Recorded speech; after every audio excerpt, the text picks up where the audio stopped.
Blessings, everybody. Welcome to We Tarry Until He Comes Homestead. Sister Marcel here.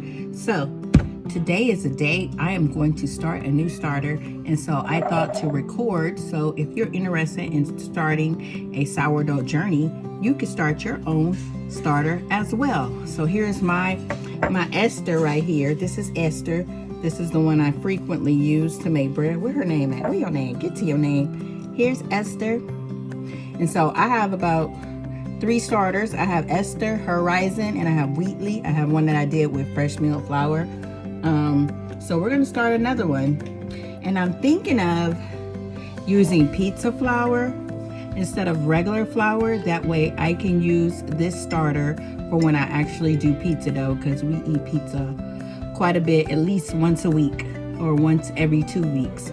So I think what I'm gonna do is my starter is going to have pizza flour instead of bread flour. So if you want to do one with bread flour, all-purpose flour, whole wheat flour, it's up to you what flour you use. Rye flour, elk horn flour, whatever flour you want to use, you can make a starter with it. Okay, so I'm going to use, I just thought about it, I'll have a starter that I always use when I do my pizza dough. So I'm going to use my pizza flour. Okay, so all you need is a nice sized mason jar. You can start little and go bigger as time progresses. It's going to take about 14 days till you're ready to start your starter. So you're going to need a mason jar with any kind of lid. You can use the mason jar lid to go on the top. You can do a plastic, shower cap thingy. They have them in different sizes on Amazon. I'll have the link down below. Or you could go with a thicker one. This comes on a starter jar. You can use this kind. You just want something to where it can possibly get just a little bit of air.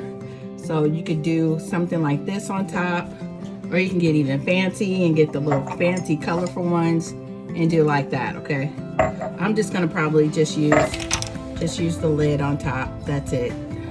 Okay, so if you're ready to get this going, you're also gonna need the flour of your choice, and also some filtered room temperature water. Okay, so let's get started. All right, so and you're gonna also need a rubber band. So I'm gonna go ahead and put my rubber band on here. And this is just so you can tell if your sourdough is growing or not. So we're gonna start out with 2 tablespoons of room temperature filtered water.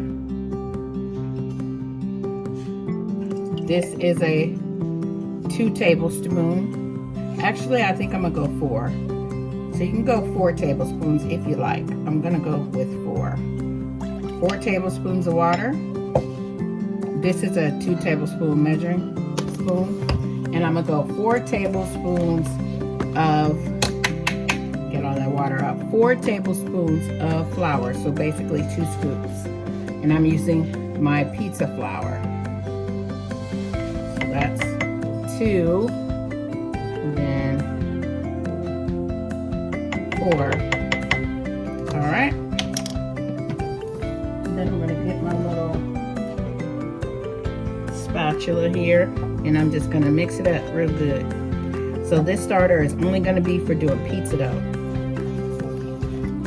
Get it all mixed up nice and creamy. And you see how it's like lumpy? You want to get all those lumps out to where it's nice and creamy. So mix, mix, mix, mix, mix. And then when you got it well incorporated, you want to scrape the sides down. So you want to clean up your jar. So I'm just going to scrape all this down.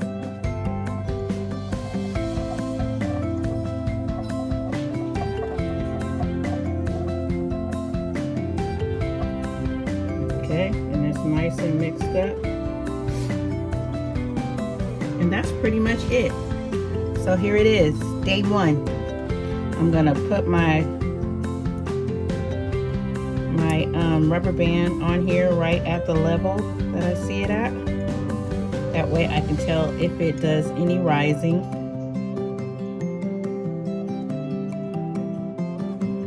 All right, so it's right at the level, so I'll be able to tell if it does any rising. And then all I'm gonna do is put this lid right on top and just set it on my countertop, push it away out the way. And so I'll be back tomorrow for day 2. We're gonna repeat the same process.